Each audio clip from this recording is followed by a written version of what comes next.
I'm Danielle Ford. Judge Tony asked me to talk to you about the signs of a person who is physically abusive. Many researchers define battering as the use of physical violence, but it is clear that psychological abuse coupled with pushing or shoving can be very detrimental.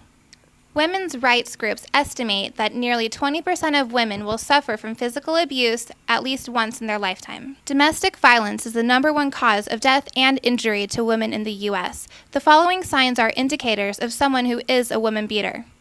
Ignored your feelings, insulted women as a group, insulted your most valued beliefs, your religion, your race, your heritage, or your class, withheld approval, affection, appreciation as a punishment, continually criticized you, called you names, shouted at you, humiliated you in private or public, refused to socialize with you, manipulated to isolate you from your own friends and family, kept you away from working, controlled your money, made all of your decisions, refused to work or share money, took car keys or money away from you, regularly threatened to leave you or told you to leave, threatened to hurt you or your family, abused, tortured, killed pets to hurt you, harassed you about affairs your partner imagined that you were having, manipulated you with lies and contradictions, destroyed furniture, punched holes in walls, broken appliances, wielded a gun in a threatening way. If you would like more information about domestic violence, please contact Judge Tony Ministries. The contact information will be shown throughout the show.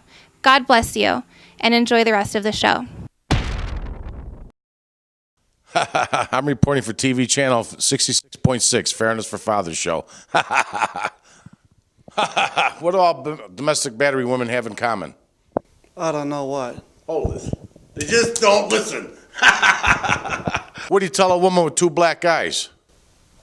I don't know what. Nothing. You already told her twice. Hey, I have a little daughter. The judge thinks it's horrible the way men like you think. So what? You know, the election's coming up. I got 30,000 men that are going to vote against the judge this time, and he almost lost the last time.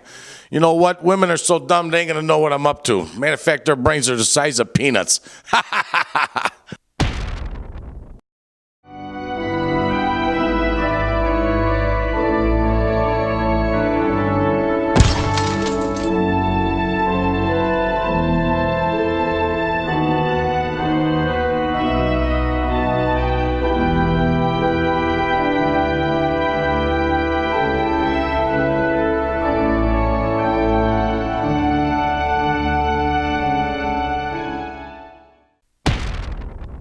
All rise. Honorable Judge Tony Liker presiding. Please be seated. Please be seated. Okay, the next case we have involves an allegation that the defendant, Freddie Rosas, grabbed the alleged victim's Miranda Ortiz's bottom in a nightclub, and that the defendant then punched her in the stomach. Okay, Miss Prosecutor, please call your first witness.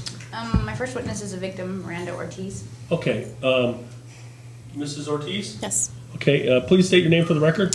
My name is Miranda Ortiz. Okay, can you please tell me what happened on this alleged evening? Well, I was at a nightclub in the Bellagio, dancing with some girlfriends, and this guy grabbed my bottom several times. Okay, can you identify this person? Yes, he's the guy wearing the green shirt. I won't forget him. Okay, is it possible that he accidentally grabbed your bottom? Absolutely not. I have no doubt that he did it intentionally. Okay, let the record reflect that the alleged victim has identified the defendant, Freddie Rosas. The complaint alleges other things. Did anything else happen? Yes, other things happened. After he did that, I pushed his hand away, and he said, "Hey, baby." And that's when I said, "Hay is for horses. Good thing you're a pig." Okay. And then he got mad and he cursed me and then punched me in the stomach really hard. So I kicked him in the shin just to protect myself. He got mad and kind of limped away with his other friends. I think he was drunk. Okay, do you have any documents or evidence to present today? Yes, I have this medical bill, and I also brought my friend Veronica. Okay, Nicholas, can you get the bill from the prosecutor? Okay, show it to the defendant. Okay, do you have any objection to me introducing that into evidence? No. Okay, let me have that, Nicholas. Okay, we're going to introduce this into evidence as State's Exhibit 1. All right. Now, you said you had a witness? Yes, my friend Veronica. Okay, and Veronica, what's your last name? Jones.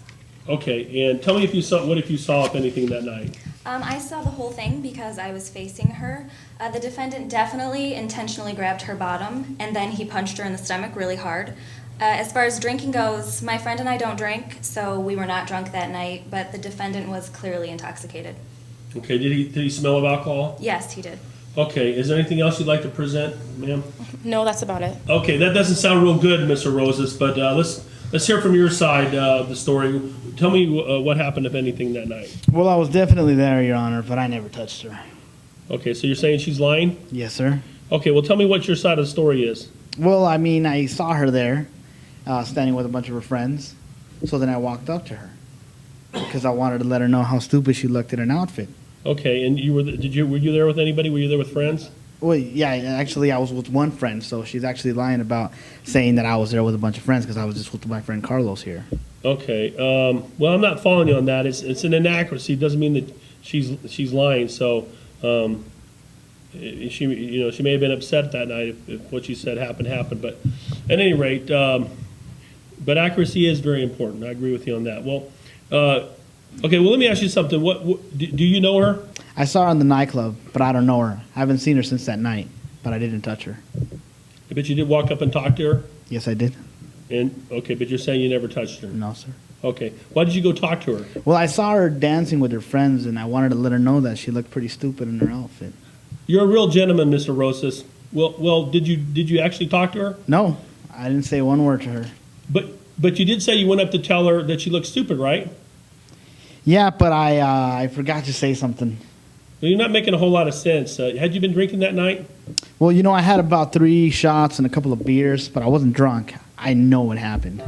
Well, just for your own edification, sir, pursuant to Ephesians 5, the Scripture states, "Therefore do not be foolish, but understand that what the Lord's will is. Do not get drunk on wine, which leads to debauchery."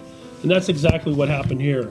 I mean, you're drinking alcohol, it's clouding your judgment. It's just not a good idea to drink, sir. Well, I might have been a little loose, but I'm a good guy. That's about it. Is that it? Do you have any evidence or witnesses that you'd like to present today? What do you mean, Your Honor? What do you mean? I'm not your attorney. No, it's not my job to coach you on what you're supposed to be doing here today. Do you have any documents or evidence you want to present, or any witnesses? Yes, Your Honor. My good friend Carlos here. Okay, please state your full name for the record. My name's Carlos Garcia, and I was at the club. Did you see the whole thing? Yes. Had you been drinking alcohol that night? Yes, Your Honor, we had a few drinks. Okay, what happened? We saw these tramps. What's wrong with you guys? Don't say that again. Well, we saw these girls, and we went up to them, but Freddie didn't touch her. I was the one that grabbed her bottom. Anything else, sir? No, sir. No, Your Honor. You have no other witnesses? No. Okay. Well, you know what my ruling is? I believe you did grab her. Actually, I do believe that you grabbed her, but I believe you both grabbed her. And I'm going to give you my ruling here. I don't want to be interrupted. I'm not buying you guys' story at all. She has a medical bill here saying that she was hit in the stomach. It doesn't make any sense that a complete stranger would make up a lie about something so serious. So in my courtroom, we follow the Exodus, the book of Exodus, which is in the Bible, where it states that if there's a serious injury, you are to take life for life, eye for eye, tooth for tooth, hand for hand, foot for foot, burn for burn, wound for wound, bruise for bruise. And that's in Exodus 21:22. Basically, the Lord said that because he wants the punishment to fit the crime. That is why the Father instructed the judges to judge with a limb for a limb, but not ordinary citizens, but the judges. And I find serious injury in this case because domestic violence and violence against women is the #1 cause of death and injury to women in the United States and probably worldwide. It also states in Proverbs 19:29 that penalties are prepared for mockers and beatings for the backs of fools. And that's exactly what you guys need today. And that's why I'm going to sentence you both. The bottom line, if you're man enough to box me in 3 2-minute rounds of boxing, and if you knock me out or knock me down, I'll individually box both of you. If you knock me down or knock me out, you won't have to do any jail time. But I'm going to find you both guilty of battery and 2 counts, actually 1 count, and I'll sentence you to 1 year in jail. If you box me though, I'll reduce the sentence down to 3 months, and that's my ruling.